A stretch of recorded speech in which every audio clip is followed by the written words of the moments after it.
Assalamualaikum warahmatullahi wabarakatuh. Bertemu kembali di Aceh Gallery, channel khusus sejarah Aceh. Kali ini kita akan membahas apa dan bagaimana kiprah Ule Balang di Aceh. Ada sebahagian Ule Balang yang memihak kepada Belanda dan ada sebagian Ule Balang yang memang gigih berjuang bersama Sultan Aceh mempertahankan kedaulatan Aceh. Literatur yang meriwayatkan Ule Balang itu terbatas sekali, sehingga agak sulit mengungkapkan secara detail tentang status dan peranan Ule Balang dalam pemerintahan Aceh di masa silam. Untungnya, Sobat Aceh Gallery, catatan pribadi beberapa pegawai pemerintah Belanda yang bertugas di Aceh yang merekamnya. Menurut sejarahnya, jabatan Ule Balang itu sudah lama dikenal di Aceh. Paling tidak pada tahun 1641, semasa pemerintah Sultan Safiyatuddin Tajul Alam dan Sultan Nakiatuddin Nurul Alam sudah wujud. Kita mengenal Ule Balang Cut Nyak Asyah atau Cut Nyak Kerti yang biasa juga dipanggil Cut Nyak Kertau. Beliau adalah Ule Balang bijak yang memimpin wilayah Kertau dalam periode 1641 sampai 75. Dalam rentang masa itu, Ule Balang Cut Nyak Fatimah berkuasa di Melabu. Begitu juga Ule Balang Pocut Meligo di Samalanga yang berkuasa tahun 1857. Merangkap sebagai penasihat perang dalam perlawanan menentang Belanda. Ule Balang Cut Nyak Din yang menguasai wilayah Mukim 6 yang mencakup 25 segi daerah militer di Aceh Barat, di mana ayahnya Tengku Nanda Setia dikenal sebagai Panglima Perang Aceh yang menurut sejarahnya pernah bertugas sebagai Duta Besar Aceh di Kerajaan Pagar Uyung, Sumatera Barat, yang diwarisi secara turun-temurun sejak Sultan Tajul Alam. Kemudian ada Ule Balang Pocut Barin Barat yang gigih melawan Belanda, walaupun kemudian Letnan Scherer berhasil membujuk dan memberi kaki palsu kepadanya setelah ditembak oleh pasukan Belanda dan sampai mati setia kepada Belanda. Kemudian kita mengenal Cut Nyak Mutia adalah Ule Balang berani mati yang bergabung dengan suaminya Tengku Cik Ditunong sewaktu melawan Belanda. Setelah suaminya mati syahid, beliau tampil sebagai komandan bersama 45 pasukannya dan punya 13 pucuk senjata. Fakta ini membuktikan bahwa kaum Ule Balang, Cut-Cut, dan Teku-Teku sebenarnya selain berdarah biru, juga berani bertandang, menyabung nyawa, menyumpah darah. Namun ada saja suara minor yang menilai kaum Ule Balang itu sebagai kaum elit, arogan, feodalistik, dan berpihak kepada Belanda. Terutama setelah meletusnya Perang Aceh pada tahun 1873 sampai pada tahun 1945, di mana kala itu banyak Ule Balang juga yang dibunuh. Dalam perkembangan selanjutnya, dakwaan negatif ditujukan kepada Ule Balang terbukti ketika Belanda menerapkan serampai 3 mata secara serentak menyerang Aceh, yakni operasi militer dengan membuka front perang di semua lini, melumpuhkan pejuang, mematikan sumber ekonomi rakyat dengan cara membakar kampung, mendebang pohon-pohon yang menghasilkan buah-buahan, membunuh hewan ternak yang ditinggalkan, dan menyekat menjarah aset Aceh dengan cara menguasai sumber utama perekonomian negara yang dikelola oleh Ule Balang. Untuk itu Belanda mendekati mitra dagang dan sekaligus menyekat kuasa Ule Balang yang sebelumnya diberi kekuasaan oleh Sultan untuk mengelola harta negara Aceh. Dalam struktur pemerintah Aceh, Ule Balang adalah aparatur negara Aceh yang dilantik resmi oleh Sultan dengan cap Sikurun. atau Cap Halilintar, cap khusus negara Aceh yang diberi hak otonomi khusus untuk mengelola harta negara untuk membiayai roda administrasi pemerintahan dan perang. Dalam hierarki pemerintahan, posisi Ulay Balang sangat menentukan pola kebijakan politik Sultan. Bahkan diakui secara teori di bawah kekuasaan Sultan, akan tetapi dalam prakteknya adalah King yang punya kewenangan mutlak di dalam suatu kawasan. Demikian diungkap oleh James T. Siegel dalam bukunya yang dikeluarkan oleh Los Angeles University of California Press yang meneliti di Aceh Timur. Misalnya dalam periode 1855 sampai 1873, Sultan Aceh memerintahkan Ulay Balang, Idi Rayu, dan Simpang Ulim supaya nilai ekspor dari sektor perkebunan ke Penang mencapai 100.000 pikul per tahun.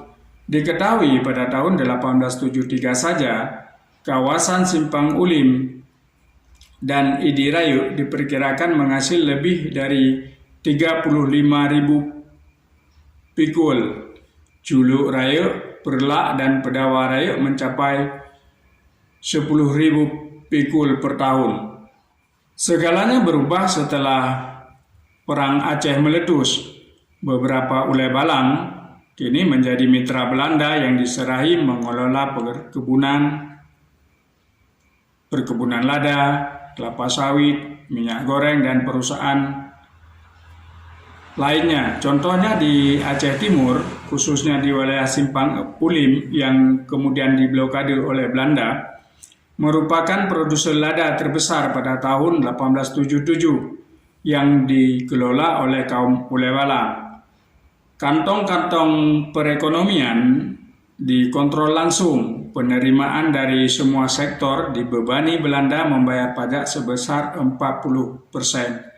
Beban ini sebagai pengganti, artinya jika sebelumnya disetor kepada Sultan, sekarang disetor kepada Belanda. Padahal sebelumnya Sultan Aceh hanya membebani satu suku atau sekitar 1,25% setiap pikul. Begitupun ketika semua Ulay Balang mau menyetor pajak, dan sikap ini pernah memperuncing situasi politik antara Ulay Balang dan Sultan. Karena Ulay Balang mengabaikan pembayaran kepada Sultan dalam beberapa periode. Ini sudah tentu mengurangi pendapatan negara, tetapi dari satu sudut pandang hukum adat yang hidup ketika itu mempersoalkan aturan main. Jadi ada kalanya kuasa Sultan berkurang dikala mayoritas Ulay Balang mengabaikan kewajibannya. Kaum Ulay Balang Perlak dipercaya Belanda mengelola dan memberi lisensi untuk mencari sumber minyak pada Perlak Petroleum Company pada tahun 1895. Produksinya anjlok akibat dikurangi beberapa lisensi, tapi maju kembali setelah perusahaan itu dialihkan kepada Royal Company for the Exploitation of Petroleum Well in the Netherlands Indies di Telaga Said, Langkat, dan baru dimulai beroperasi pada akhir abad ke-19. Di awal tahun 1900, di saat para pejuang Aceh terus berguguran di medan perang, Ulay Balang Perlak mendadak kaya raya dari hasil kompensasi sebesar 54.000 florin selama setahun kerja antara tahun 1904 sampai 1905. Di Perlak Petroleum Company ditambah pesangon selama 10 bulan yang mencapai 36.896 florin. Setelah tahun 1915 terjadi perubahan di mana kaum Ulay Balang harus dibayar gaji setiap bulan. Masing-masing ketika itu Tengku Cik Muhammad Taib Ulay Balang Perlak digaji sebesar 1.000 florin per bulan. Ule balang idi raya digaji 980.000 florin per bulan. Ule balang langsa digaji 400 florin per bulan. Sementara ule balang di Pendawa-raya digaji hanya 125 per bulan.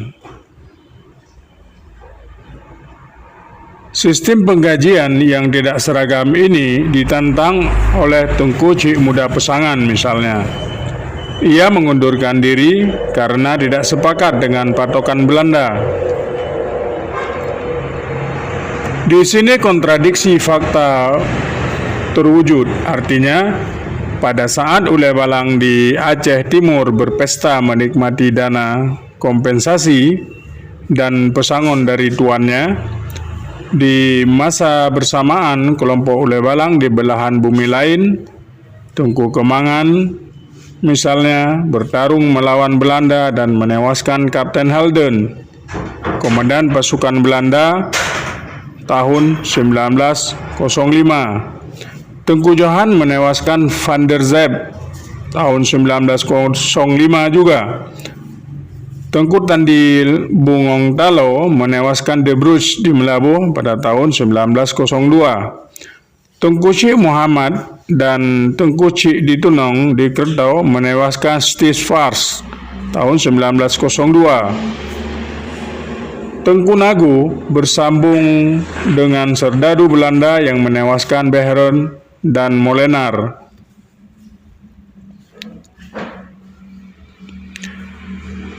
Pang Nanggro syahid dalam medan perang di Luk Sukun, dan pasukan Mersose menyerang membabi buta dan membunuh anak-anak, orang tua dan perempuan di Kotarih pada tahun 1905.